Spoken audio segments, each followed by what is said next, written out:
Hello అందరికీ welcome to my channel. అందరు ఎలా ఉన్నారండి? మేమైతే చాలా బాగున్నాము. అలాగే మీరు కూడా ఎప్పుడూ బాగుండాలని మనస్ఫూర్తిగా అయితే కోరుకుంటున్నానండి.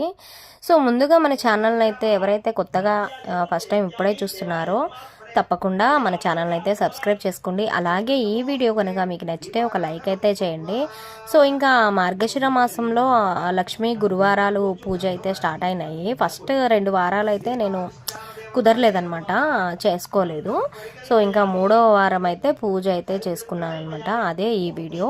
ఇంకా లాస్ట్ వరకు అయితే స్కిప్ చేయకుండా అమ్మ పూజ ఎలా చేసుకున్నాం అనేది అయితే ఈ వీడియోలో చూసేయండి ఫుల్గా. ఇంకా నెక్స్ట్ ఇక ఇది 3rd వీక్ కాబట్టి 4th 5th కూడా నాకు మంచిగా కుదిరి కంప్లీట్గా పూజలు చేసుకోవాలని అయితే నేనైతే మనస్ఫూర్తిగా కోరుకుంటున్నాను. సో ఇంకా ఈరోజైతే పూజ ప్రారంభమైంది. ఇది ఈరోజు వీడియోలోకి అయితే వెళ్ళిపోదాము. ఇంకా లాస్ట్ వరకు స్కిప్ చేయకుండా చూసేయండి.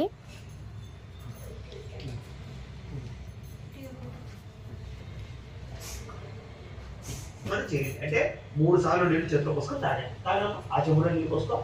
ఆచమ్య ఓం కేశవాయ నమః, ఓం నారాయణాయ నమః, ఓం మాధవాయ నమః, ఓం గోవిందాయ నమః.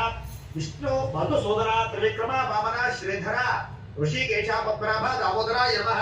శంకర్షణ వాసుదేవ పుణ్యమున అనిరుద్ధ పురుషోత్తమ అధోక్షయ నారసింహ అచ్యుత జనార్దన ఉపేంద్ర హరే శ్రీకృష్ణాయ నమః. శ్రీకృష్ణ పరబ్రహ్మణే నమో నమః. ఈసారి ఒక పుష్పాన్ని పసుపు వినాయకుడి మీద వేసి నమస్కారం చేయండి.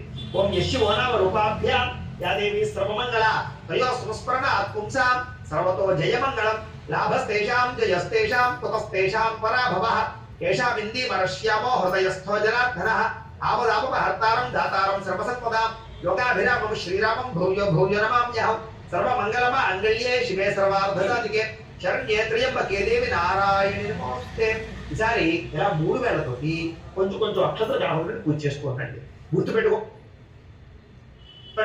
చూపుడు వేలు చిటికిన వేలు పద్యం మధ్యలో మనం 3 వేళ్లతోటి ఇలా గోముఖంగా పూజ చేయాలన్నమాట. ఏ పూజ చేసినా మధ్యలో ఆ 3 వేళ్లతో పూజ చేయమా. గణపతికి అక్షతలు పూజ చేసుకోండి. శ్రీ లక్ష్మీనారాయణాభ్యా నమః, ఉమామహేశ్వరాభ్యా నమః, ఓం వాణి హిరణ్యగర్భాభ్యా నమః, ఓం శచి పురందరాభ్యా నమః, ఓం అరుంధతి వశిష్టాభ్యా నమః, ఓం శ్రీ సీతారామాభ్యా నమః, ఓం సర్వేభ్యో మహాజనేభ్యో నమః. అయం ముహూర్త శుభ ముహూర్తో అస్తు ప్రాణానాయమ్య. ఈసారి 2 నక్షత్రాలు ఎడమ పక్కకి వేసుకోండి.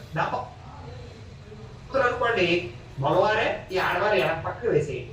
ఒంటరిగా ఉండేవారు ఎవరి వారు ఎడమ పక్కకు వేసుకోండి. ప్రాణానాయమ్య ఉత్తిష్టంతో బోధ పిశాచాః